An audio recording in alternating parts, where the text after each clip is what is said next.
employees hostage because he wants to have a wall that is not effective in terms of its purpose, not cost effective in terms of what opportunity cost it is of federal dollars to spend. And the president. Tonight, we can report the biggest bust ever of fentanyl, which killed about 18,000 Americans last year and was blamed in the death of music star Prince. A produce truck came across the border from Mexico, and on the second round, in a secret compartment, they found this: 254 pounds of deadly synthetic opioid, street value $3.5 million, estimated to be enough to kill 57 million people, because it takes that tiny an amount in some cases for some people to be killed by this substance. So the truck, as I said, was undergoing a secondary scan. Dogs picked up the scent. The rear floor of this tractor trailer, as it came through one of these ports of entry, was ripped up. They found more drugs on the Mexican driver in the forms of bags of pills. So joining me now on that and other big news tonight in the prescription drug arena, Health and Human Services Secretary Alex Azar. Secretary Azar, thank you very much for being here tonight. This is precisely the kind of thing that the president talks about when you look at the drug trade that does come across at these ports of entry.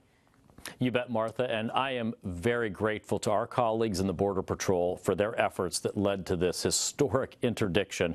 I'm also grateful to President Trump for fighting for border security and for fighting to reverse this horrible opioid crisis. You know, this fentanyl, that's a historic amount of fentanyl.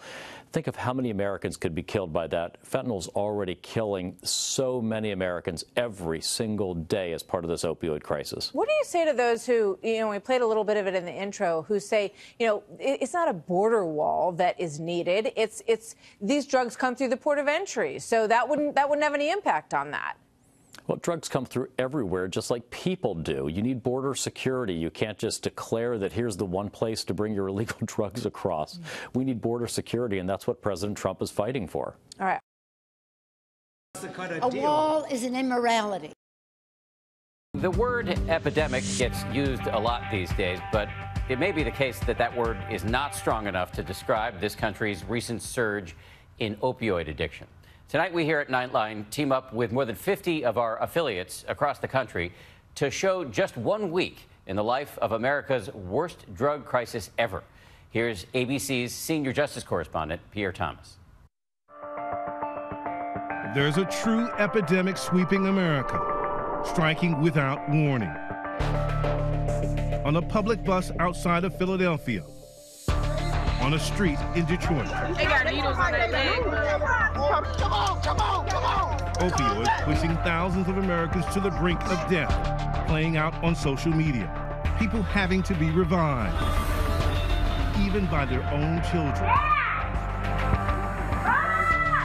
And the heartbreaking results. An innocent little boy dead. A 10-year-old boy is being called the youngest victim of Florida's opioid crisis. And little girls like Liliana in New Hampshire. He was driving on the bus and he got unconscious. And what? How come? What did he do? He was smoking heroin. Now without a father. Big mistake. At least 91 Americans die every day from an opioid overdose. Drug overdoses now kill more people than guns or car accidents. The opioid crisis is an emergency. Opioid addiction is reaching epidemic levels. For 1 week, Nightline partnered with our affiliate stations across the country. It's an evil beast that's been led upon this earth. We're with first responders, Wake up. the DEA, they're getting ready to go in. victims and their parents. She was gone. Our daughter, she was gone. As they struggle to get a handle on the deadliest drug crisis in American history. You guys just hang on. We begin in Phoenix, where we're out with the DEA and the Tempe police. The vehicle is on the move. Trying to take down an underground network of drug dealers, allegedly with ties to the Sinaloa Cartel. He's mobile now after his deal. How would we describe what they have operating on this side of the border? We're the transportation hub for the dope going out and the money coming back. We've got thousands of affiliates of the cartel. They're here in Arizona. You see this silver Dodge right here that's turning? That's the target right there.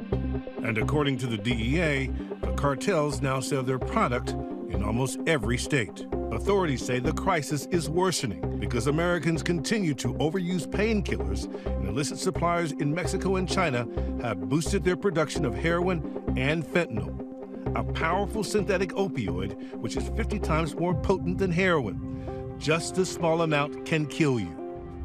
Today, we're tailing members of a suspected drug ring. He's supposed to be making a delivery.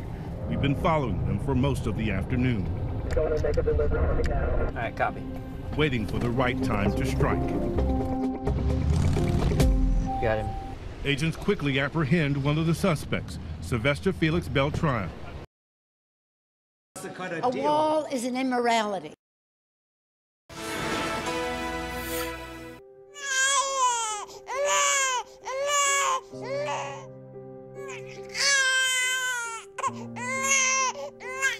Addicted newborns. The crying and shaking, symptoms of withdrawal called neonatal abstinence syndrome.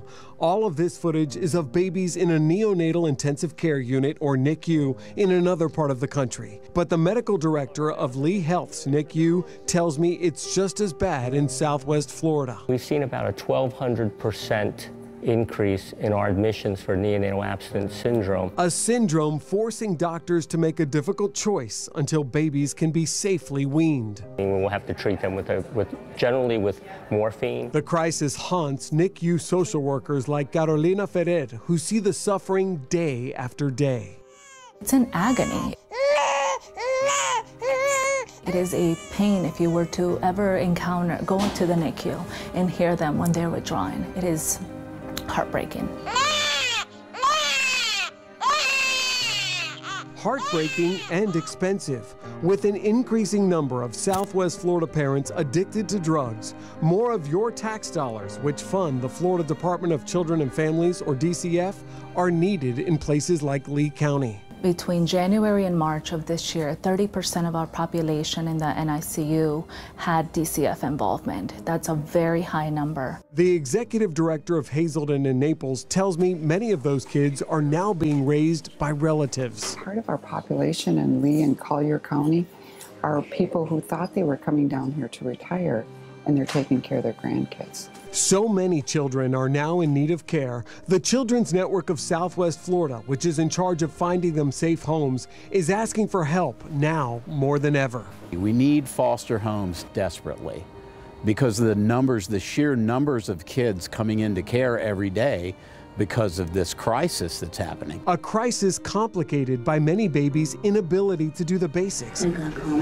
like feed, bond, or be consoled. We know that these babies are at higher risk for abuse, probably because they are difficult to deal with. And he says as the babies grow into toddlers and beyond, they're at higher risk for learning disabilities and behavioral and emotional issues. It's definitely given us a huge challenge to find caregivers for these children.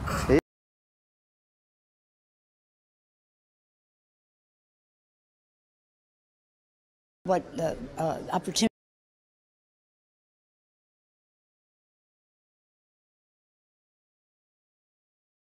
Lesson number 2, don't get high on your own supply. What opportunity?